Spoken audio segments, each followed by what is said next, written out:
back when I was just a barefoot country boy, living on a little farm in Indiana with my Granny Kincaid. Granny was a wonderful woman, and she was all the mother and father I ever knew. Between raising a growing boy and running the farm single-handed, Granny never knew an idle moment, and she saw to it that I didn't either. Mostly chores, of course, but on occasion, Granny would let me go into Fulton Corners on an errand, and that's where I was bound on a certain bright spring morning when all this began. I ran all the way, so I'd get there in time to watch old train number 99 come a-chugging through the village on her way to Louisville.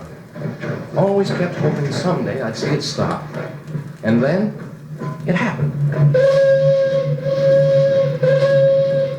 Old 99 was whistling for a stop. Everybody dropped what they were doing and headed for the depot.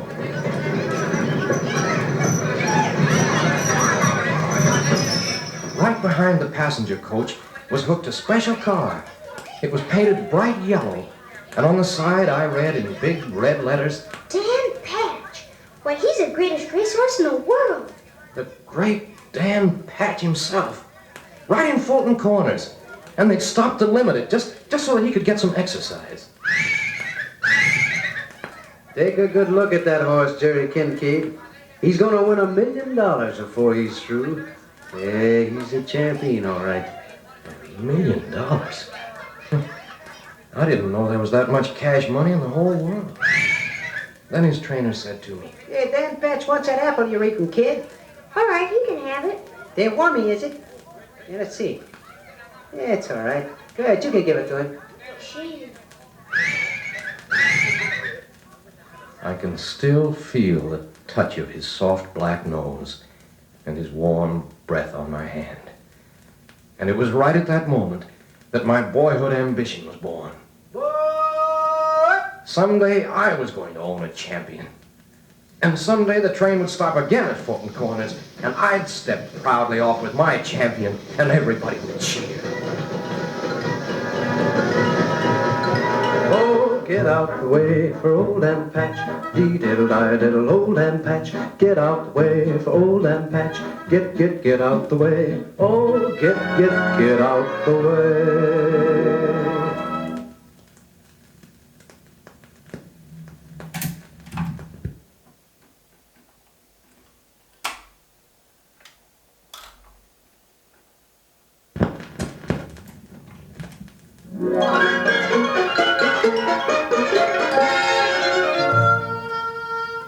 Yes, sir. Somehow I had to get me a champion racehorse.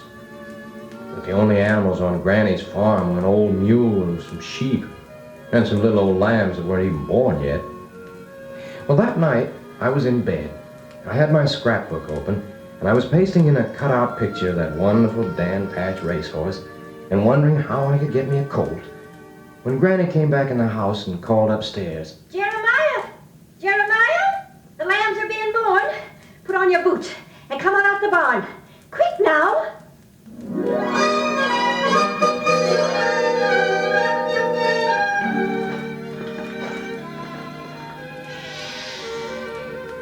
When we got out to the barn, Granny let me hold the lantern and we looked in the sheep pens. There was woolly old Jezebel, and lying on the straw beside her was her white baby lamb, nursing away hearty and healthy. But suddenly I heard a sound from over in the far corner of the pen. Something seemed to be moving in the shadows over there.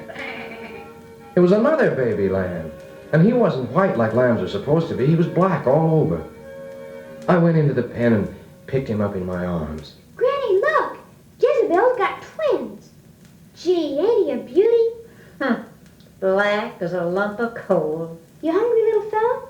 Hold still, Jezebel. This little fella's hungry, too. But that stubborn mother sheep just butted her little black baby away. And I said, What's the matter with her? She crazy? Oh, sometimes they're like that with twins, especially when one of them's black. Let me take care of him, Granny. I'd feed him and take care of him and everything, Granny. Oh, he'd grow up to be underfoot and, well, I know the nature of these black sheep. Look at his face, Granny. Hasn't he got a cute little face? Wicked little face, if you ask me. You gonna let me keep him? Well, we'll see. So Granny softened up, as she most always did. And I traded in my dream of a champion racehorse for a no-count little old black lamb. But I had a funny feeling that something good was going to come of it. That little black lamb had happened along just at that particular time for a reason. And that's the way it turned out. Oh, Jerry had a little lamb, Baba black sheep. Yes, ma'am, get out the way for Jerry's lamb. Get out the way.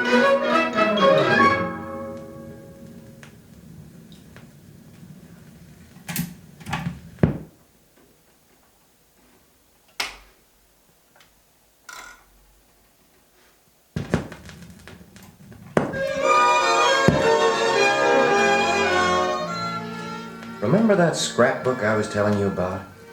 Well, one night, the most amazing thing happened. I was pasting in a picture of Danny, that's what I'd named my little black lamb, when I happened to look over on the opposite page where there was a picture of a wise old owl.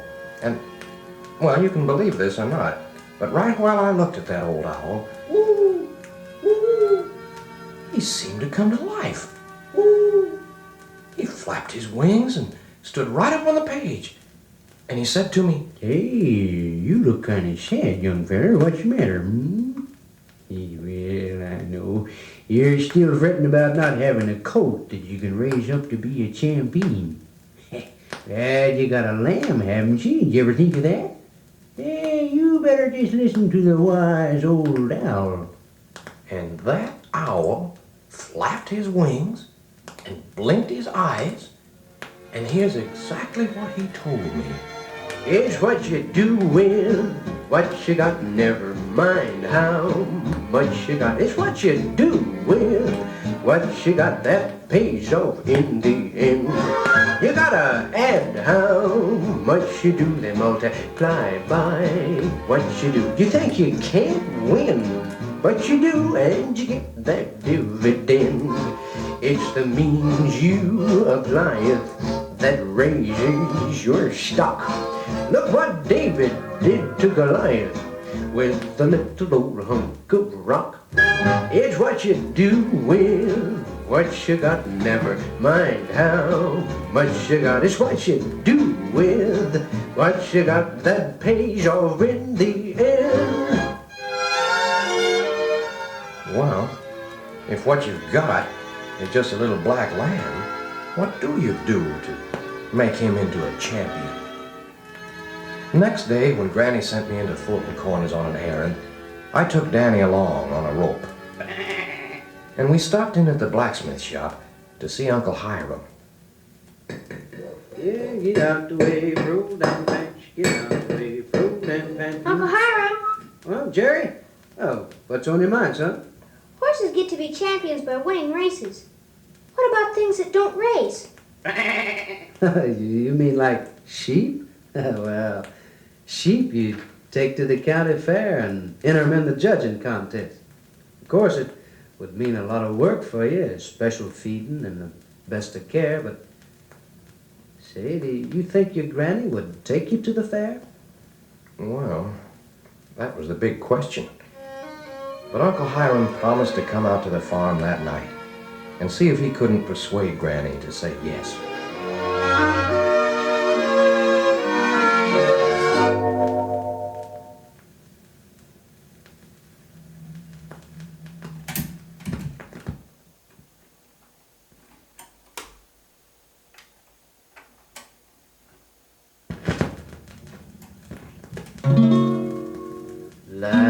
Lavender blue, dilly dilly, lavender green. If I were king, dilly dilly, I'd need a queen. After supper that night, Uncle Hiram was sitting by the fireplace out at the farm, singing Granny's favorite song. Granny was rocking in her chair, and she was smiling. So it looked like a good time to ask her if she'd take us to the county fair. Please take us, Granny. When Danny wins a blue ribbon and a cash award, And when we get off the train at Fulton Township, everybody will be there. But then Granny's face clouded up, and she said, No, Jeremiah, we can't go. It'd cost a lot of money. The Kincaids never spend money they ain't got, and we've got no way to get it. So it's just best to forget the whole thing. I went upstairs to bed that night feeling pretty low. There just wasn't any way to get all that money. And then, I looked over to the scrapbook, and that wise old owl seemed to stand right up on his page again. He shook his wings hard like he was scolding me, and here's what he told me this time. Now, where there's a will, there's a way to do it. But you'll never get there if you don't stick to it. Now let me tell you about a feller who had the right stuff and wouldn't give up even when the going got rough. Now Christopher Columbus, living in Spain, showed capacity for using his brain, studied his geography and had it down pat. Said, I'm gonna prove that the world ain't flat, because she thought he was right. Queen Isabella one night gave him 3 small boats. 1, 2, 3, boats were kind of leaky, he started to sail. Came a hurricane, a furious gale. Sailors started yelling, Chris, turn back on that eventful day. What did Columbus say? Why, he said, stick to it till the T.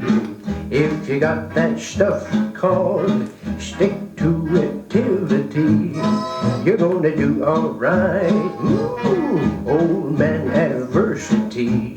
He's gonna have his bluff called, stick to it till the T. Never lost a fight, yes sirree. Yes, sirree, that old owl was right again. I'd stick to it, and somehow I'd earn that money for the county fair. By applying, stick to it till the T. If you got that stuff called, stick to it till the T. You're gonna do alright. You're gonna do alright.